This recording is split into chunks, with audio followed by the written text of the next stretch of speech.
Hi friends, ఇవాళ మనం సింపుల్గా కిచిడి ఎలా తయారు చేసుకోవాలో తెలుసుకుందాం. ముందుగా ఒక ప్యాన్ తీసుకొని అందులో 4 స్పూన్ల ఆయిల్ వేసుకుందాం. అందులోనే ఇంకో 4 స్పూన్ల నెయ్యిని కూడా వేసుకొని చేద్దాం. ఇది వేడైన తర్వాత అందులోనే మసాలా దినుసులు కూడా వేసుకుందాం. ఇప్పుడు ఈ ఆయిల్లోనే ముందుగా సన్నగా తరిగి పెట్టుకున్న 2 పెద్ద ఉల్లిపాయ ముక్కల్ని, 2-3 పచ్చిమిర్చి ముక్కల్ని వేసుకొని గోల్డెన్ కలర్ వచ్చేంత వరకు ఫ్రై చేసుకుందాం. చూడండి, ఇవి గోల్డెన్ కలర్లో వచ్చేసాయి. ఇప్పుడు ఇందులోనే సన్నగా తరిగి పెట్టుకున్న టమోటా ముక్కల్ని కూడా 2 వేసుకుందాం. ఈ టమోటా ముక్కలు అనేవి మగ్గేంత వరకు వేయించుకుందాం. చూడండి, ఈ టమోటా ముక్కలు అనేవి బాగా మగ్గాయి. ఇప్పుడు ఇందులోనే 1 స్పూన్ అల్లం వెల్లుల్లి పేస్ట్ వేసి పచ్చి వాసన పోయేంత వరకు బాగా ఫ్రై చేసుకుందాం.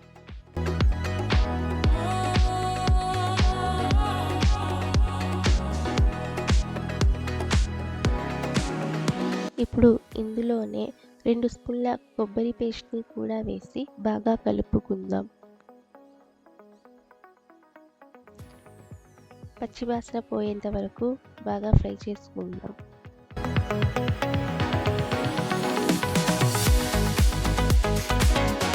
ఇప్పుడు ఇందులో కొంచెం పసుపు వేసి బాగా కలుపుకుందాం.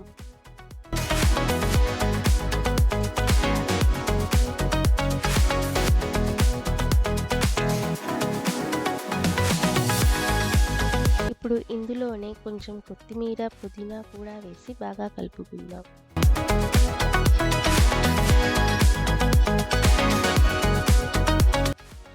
ఇప్పుడు ఇందులో ముందుగా నానబెట్టుకున్న పొట్టు పెసరపప్పుని వేసుకుందాం. దీనికి బదులు మామూలు పెసరపప్పు కూడా యూజ్ చేయొచ్చు ఈ కిచిడీకి.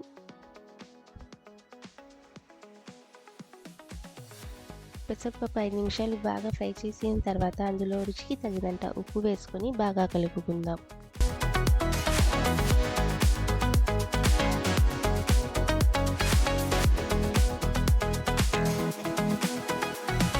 ఇప్పుడు ఇందులో బియ్యానికి సరిపడినంత నీళ్లు వేసుకుందాం. నేను దీంతో 2 డబ్బాల బియ్యం తీసుకున్నాను. అందుకు 4 డబ్బాల నీళ్లు పోసుకుంటున్నాను.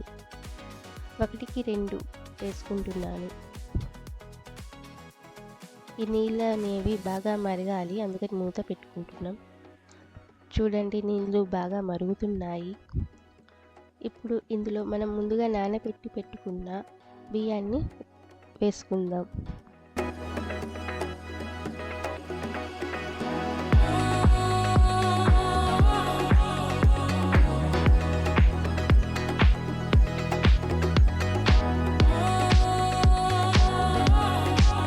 ఇప్పుడు ఒకసారి బియ్యాన్ని బాగా కలుపుకొని మూత పెట్టుకుందాం.